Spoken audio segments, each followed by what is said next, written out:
Somos gratos a Deus por mais uma oportunidade rica que Ele nos concede de estarmos juntos para adorá-lo em espírito e em verdade, para cultuá-lo e para exaltar o seu nome. Essa semana foi uma semana difícil para algumas pessoas, para nós também, porque nós tivemos a partida do nosso querido irmão Ricardo Lewandowski e as coisas ocorreram tão rápido, e eu creio que todos devem ter ficado assim entristecidos, mas esta foi a vontade do Senhor, e o conforto que nós temos é que ele já se encontra na presença do Senhor, ele está com Cristo agora, ele está vivo, e é importante que nós lembramos as promessas de Jesus, quando ele disse em João capítulo 11, eu sou a ressurreição e a vida, quem crê em mim, ainda que morra, viverá. Nosso querido irmão não está morto, ele está vivo na presença do Senhor. Isso traz muito conforto e ânimo ao nosso coração. É evidente que nós estamos entristecidos, que a irmã Valéria também está entristecida pela ausência dele, mas a graça do Senhor é mais que suficiente para fortalecer o nosso coração neste momento. Eu quero convidar você a acompanhar a leitura do texto bíblico que está no Salmo 27. Eu creio que esse salmo nos traz um encorajamento diante das adversidades e das aflições que estamos enfrentando no momento. A palavra de Deus diz: o Senhor é a minha luz e a minha salvação, de quem terei medo? O Senhor é a fortaleza da minha vida, a quem temerei? Quando malfeitores me sobrevêm para me destruir, meus opressores e inimigos, eles é que tropeçam e caem. Ainda que um exército se acampe contra mim, não se atemorizará o meu coração. E se estourar contra a minha guerra, ainda assim terei confiança.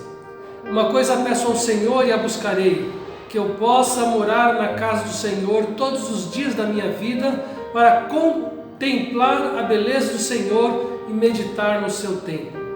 Pois no dia da adversidade, Ele me ocultará no seu pavilhão. No recôndito do seu tabernáculo me acolherá, elevar-me-á sobre uma rocha. Agora será exaltada a minha cabeça acima dos inimigos que me cercam. No seu tabernáculo oferecerei sacrifício de júbilo, cantarei e salmodiarei ao Senhor. Ouve, Senhor, a minha voz, eu clamo, compadece-te de mim e responde-me. Ao meu coração me ocorre, buscai a minha presença. Buscarei, pois, o Senhor, a tua presença.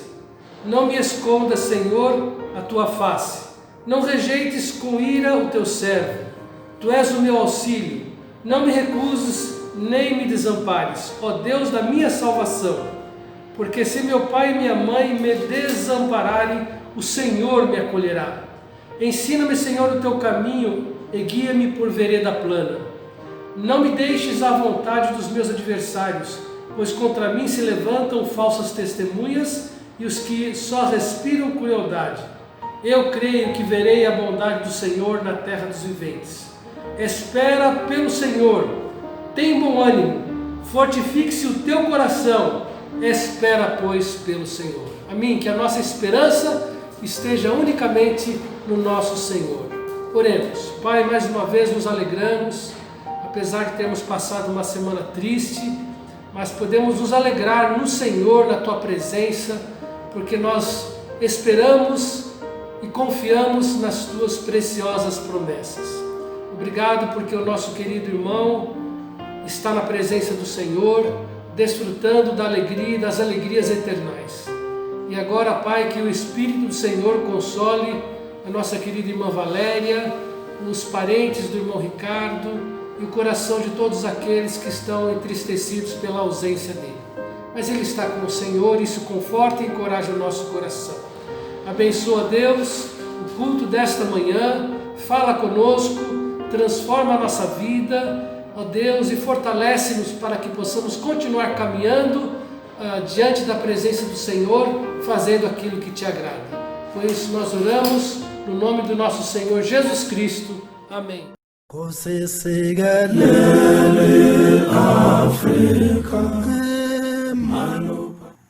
Saúdo a todos na graça e na paz do Senhor Jesus. É um privilégio poder compartilhar com os irmãos algumas coisas que têm acontecido nesses últimos meses, principalmente em relação à nossa preparação para o campo português. Tivemos algumas dificuldades em relação à documentação, porque o consulado português ainda se encontrava fechado até essa semana, mas graças a Deus agora já estão recebendo documentação para solicitação de visto.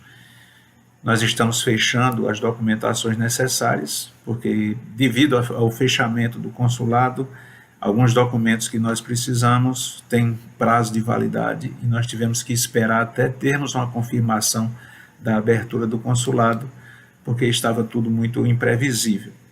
Então, graças a Deus, essa semana o consulado português em Salvador, que é quem concentra as solicitações de visto do Nordeste, abriu e nós estamos concluindo a documentação para solicitar o visto. Também pedimos que os irmãos orem por outra dificuldade que apareceu devido à pandemia. A União Europeia tem restringido a entrada de brasileiros devido à propagação do vírus ainda ser muito elevada aqui no Brasil. Então, oramos para que Deus, na sua graça, na sua misericórdia, nos conceda essa possibilidade de entrar.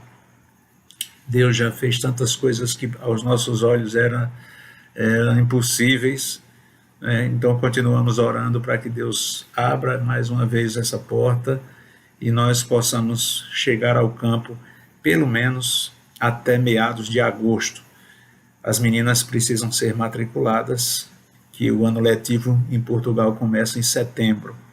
Então temos algumas barreiras ainda para vencer, mas confiamos no Senhor.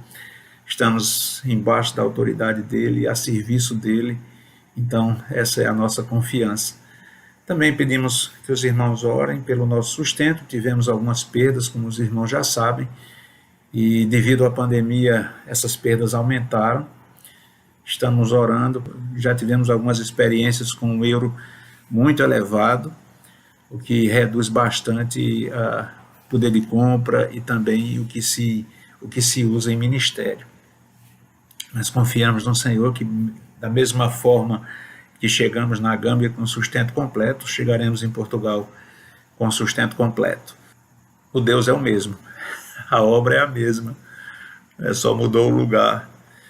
Continuamos com o mesmo foco de ministério que exercemos na Gâmbia, esperando que o Senhor continue nos abençoando e nos permita chegar até o campo que Ele designou para nós o mais breve possível.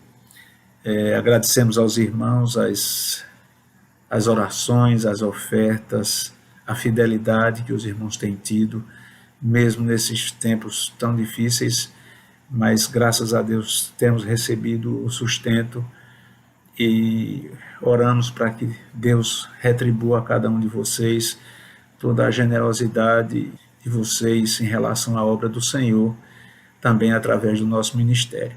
Então que Deus os abençoe, muito obrigado por tudo, obrigado porque vocês continuam dedicando tempo de oração por esse ministério e da mesma forma nós continuamos orando por cada um de vocês. Que Deus os abençoe e até outra oportunidade, se o Senhor assim permitir.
Queridos, nós temos aproveitado estas manhãs para estudar o livro de Hebreus e estamos no capítulo 11, onde há uma relação de heróis da fé, e eu tenho tido a oportunidade de trazer a vocês algumas reflexões concernente à vida desses homens e mulheres que foram aqui catalogados neste capítulo. E tem sido para mim enriquecedor estudar a vida desses homens, dessas mulheres de Deus, que fizeram uma diferença na humanidade, porque foram instrumentos de Deus para realizar a sua vontade plena, soberana e perfeita. Hoje nós leremos Hebreus capítulo 11, versículo 23, que fala sobre os pais de Moisés. Pela fé, Moisés, apenas nascido, foi ocultado por seus pais durante 3 meses, porque viram que a criança era formosa, também não ficaram amedrontados pelo decreto do rei.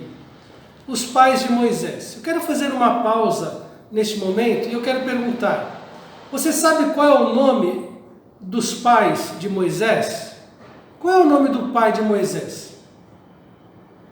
Talvez você possa se lembrar do nome da mãe. Qual é o nome da mãe de Moisés? Difícil lembrar. Pois bem, a Bíblia descreve quem são os pais de Moisés. No texto de Êxodo capítulo 2, nos versículos de 1 a 4. E no livro de Êxodo também, capítulo 6, versículo 20. Diz assim: Arão tomou por mulher a Joquebede, sua tia, e ela lhe deu a Arão e Moisés. E os nomes da vida de Arão foram 137 anos.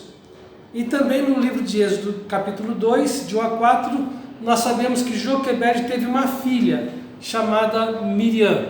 Então, Arão e Joquebede são os pais de Moisés. E eles tiveram 3 filhos, Miriam, Arão e Moisés. E provavelmente Moisés foi o caçula da família. Nesse texto está falando deste casal que pouco nós sabemos acerca das suas vidas.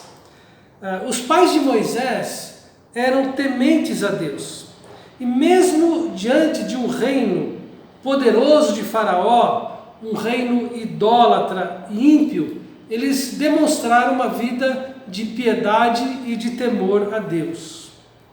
Uma grande situação e terrível situação aconteceu naqueles dias quando ela engravidou-se de Moisés. Faraó havia dado ordem às parteiras de que quando elas fossem ajudar as mulheres a darem à luz os seus filhos, se fossem homem, elas deveriam matá-lo, e se fosse mulher, poderia deixar viver. E elas deveriam obedecer a esta ordem de Faraó.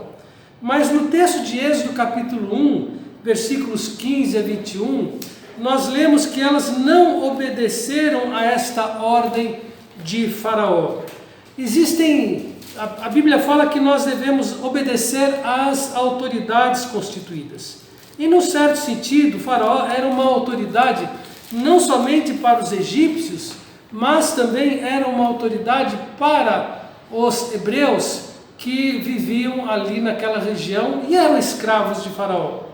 Porém, aquela ordem era contrária à palavra de Deus. Então elas não poderiam obedecer àquela ordem de Faraó, elas tinham antes que obedecer a Deus. E no texto de Êxodo capítulo 1, versículos 15 a 21, lemos o seguinte: o rei do Egito ordenou às parteiras hebreias, das quais uma se chamava Sifrá e outra Puá, dizendo: quando servirdes de parteira às hebreias, examinai, se for filho, matai, mas se for filha, que viva. As parteiras, porém, temeram a Deus. Então elas temeram mais a Deus do que essa autoridade ímpia que deu uma ordem que contrariava a orientação de Deus. Elas temeram a Deus e não fizeram como lhes ordenara o rei do Egito. Antes deixaram viver os meninos.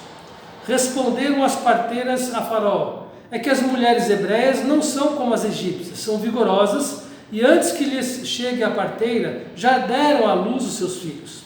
E Deus fez bem às parteiras, e o povo aumentou e se tornou muito forte. E porque as parteiras temeram a Deus, ele lhes constituiu família. Então ordenou Faraó a todo o seu povo, dizendo: a todos os filhos que nascerem aos hebreus lançareis no Nilo, mas a todas as filhas deixareis viver. Então veja que é uma ordem de um regime totalitário. O Faraó, então, vendo que o povo hebreu estava crescendo muito e temendo pelo grande número de hebreus, talvez uma possível revolta, uma maneira deles manterem o povo fraco era controlar o índice de natalidade. Então ele deu ordem para que os meninos fossem mortos e as meninas pudessem deixar viver. Então foi nesta situação, em meio a esta ordem, em que Moisés nasceu, e o texto bíblico fala que os pais de Moisés, Arão e Joquebede, ocultaram a criança por 3 meses. Facilmente alguém poderia ouvir o choro e facilmente alguém poderia chamar autoridades egípcias, e a ordem era para que Moisés fosse lançado no Nilo, ou seja, que ele fosse morto. Mas este texto de Hebreus capítulo 11 nos chama a atenção com relação à fé deste casal, dos pais de Moisés. Eles foram corajosos e salvaram a vida de seu filho, que muitos anos depois Deus usou para libertar o povo da escravidão do Egito. Deus recompensou a fé que demonstraram, permitindo que eles criassem seu filho. Ambos entraram na lista dos heróis da fé no livro de Hebreus. E se nós lermos os capítulos seguintes, nós vamos notar que Miriam colocou Moisés num cesto de vime, totalmente revestido de betume, para que ele pudesse flutuar na água, colocou ele no rio e acompanhou aquele cesto até que ele chegou próximo onde a filha de Faraó e suas servas estavam se banhando, e ela olhou para o cesto e viu que havia uma criança, e ela tomou a criança e chamou de Moisés, retirado das águas. E Miriam aproximou-se da filha de Faraó e indicou uma mãe que pudesse educar a criança nos seus primeiros anos para aquela filha de Faraó. E a própria mãe, os próprios pais de Moisés cuidaram dele na sua primeira infância. E nota-se que os princípios de temor a Deus, de piedade, foram inculcados na mente de Moisés. E após ele chegar a uma certa idade, ele foi novamente conduzido à casa de Faraó, a filha de Faraó, onde ele continuou vivendo e se desenvolvendo naquele lugar. Muito bem, o que nós podemos aprender com o exemplo de fé de Arão e Joquebede? Algumas lições importantes que nós podemos de fato aprender com esta atitude. Não foi sem razão que eles foram colocados aqui, embora seus nomes não foram citados pelo autor de Hebreus, mas o texto bíblico nos mostra quem foram os pais de Moisés. Nós queremos aprender estas breves lições, guardá-las em nosso coração e procurar também imitar o exemplo de vida deste casal. E a primeira lição que eles nos dão, este casal nos dá, é que nós podemos confiar em Deus em todas as circunstâncias. Irmãos, a vida humana, a vida do dia a dia, nos coloca em situações muitas vezes difíceis de serem enfrentadas. Temos que enfrentar muitos problemas, momentos de aflições, momentos de adversidades. Muitas vezes um trabalhador tem que enfrentar um chefe que é difícil de se relacionar, um colega de trabalho, e que nos impõe circunstâncias difíceis de serem enfrentadas.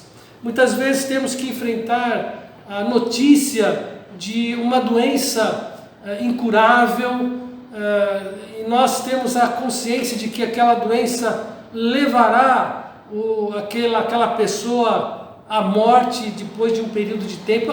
Isso traz muita dor e aflição ao nosso coração. São circunstâncias que a vida nos coloca. Muitas vezes situações de desemprego. Muitos estão sofrendo nesses dias.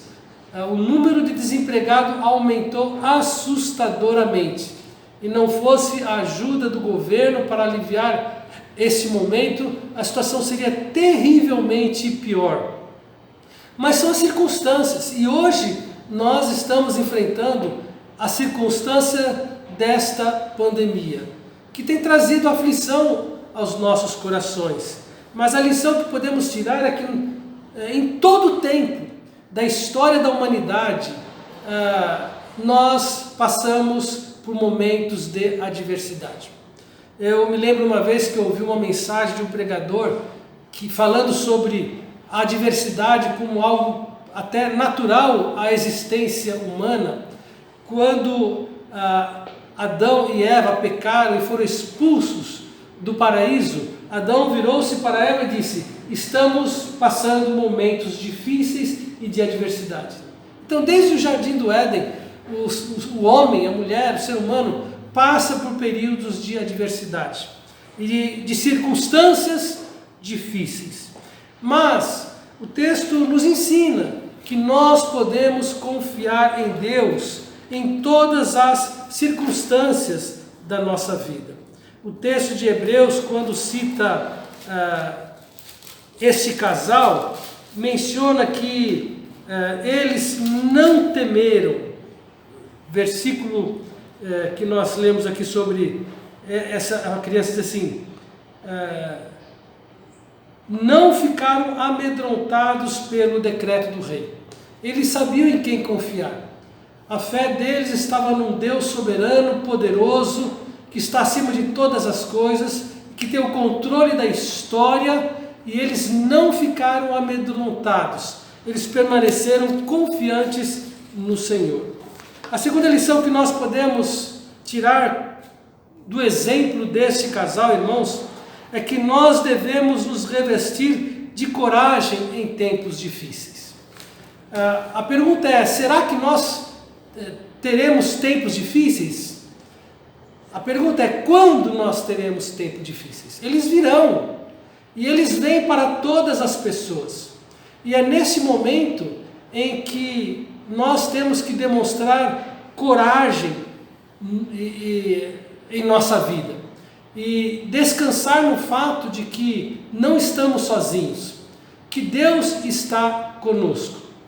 Você certamente já ouviu aquela ilustração em que um avião estava atravessando um local onde passaria por uma enorme instabilidade, e o piloto então comunicou aos passageiros que eles iam passar por uma tempestade, mas que os tripulantes ficassem tranquilos e calmos, que seria um momento passageiro. E de fato o avião começou a trepidar e balançar, e as pessoas estavam assim atemorizadas para passar aquele momento. E uma senhora percebeu que uma criança estava realmente tranquila, e aquela senhora perguntou: menino, você não está assustado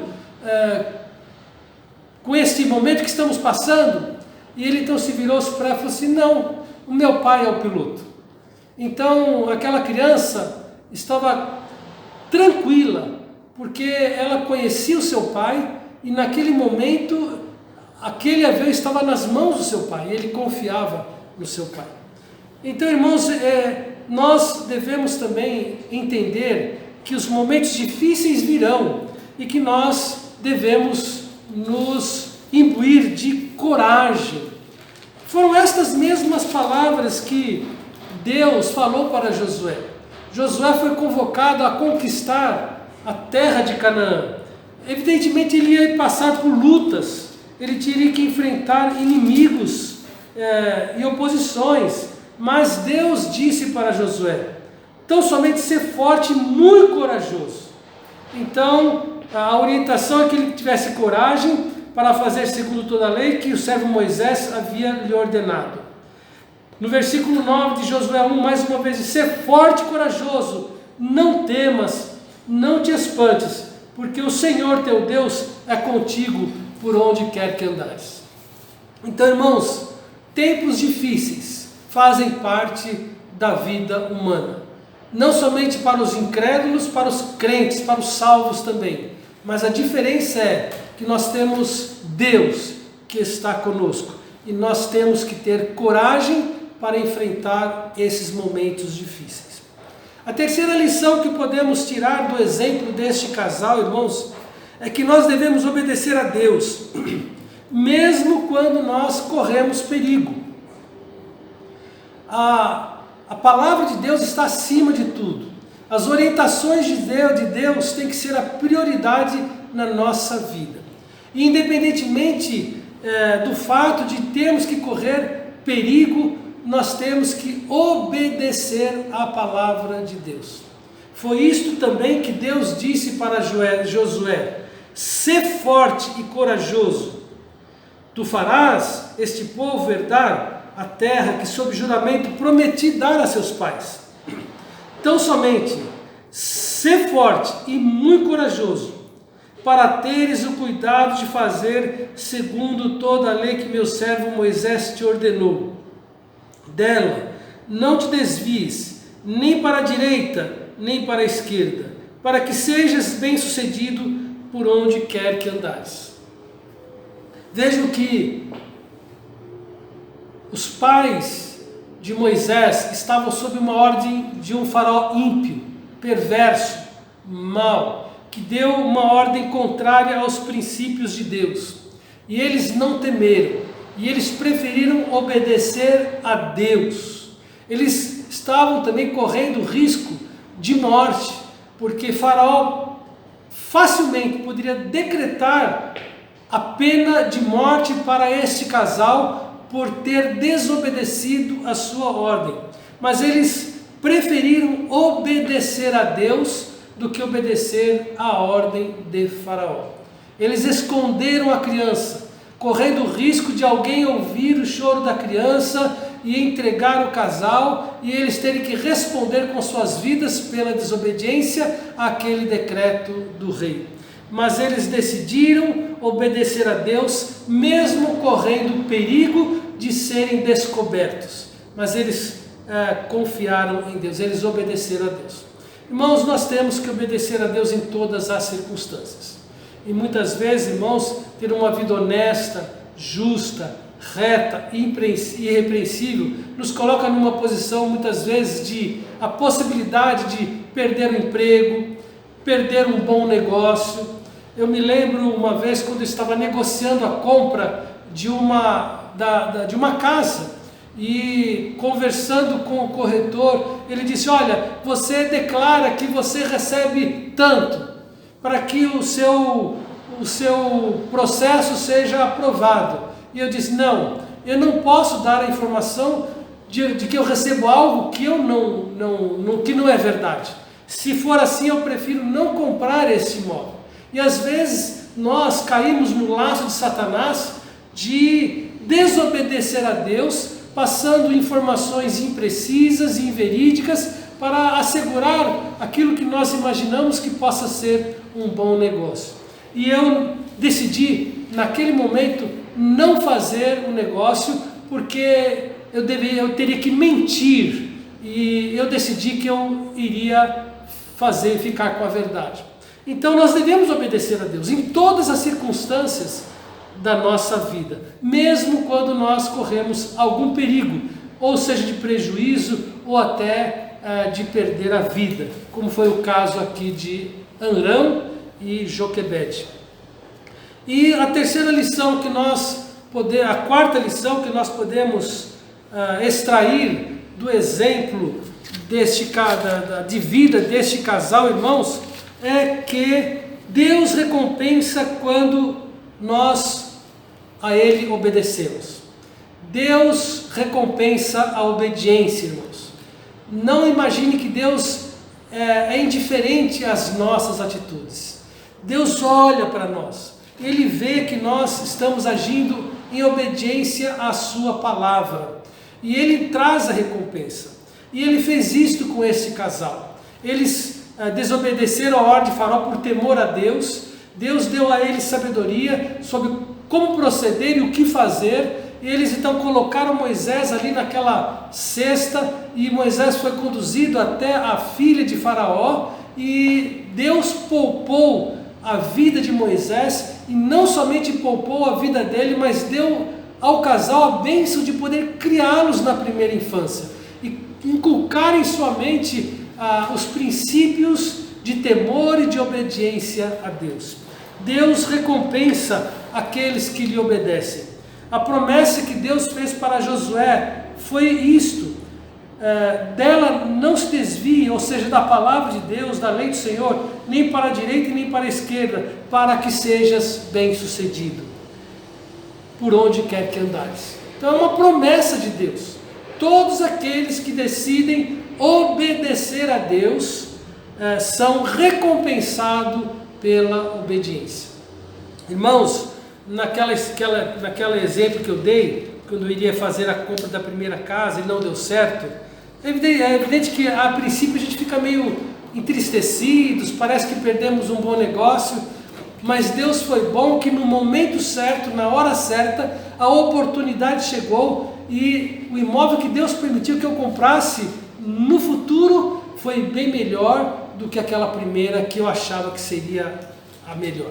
Então Deus recompensa a obediência, irmãos. Não esqueça disso.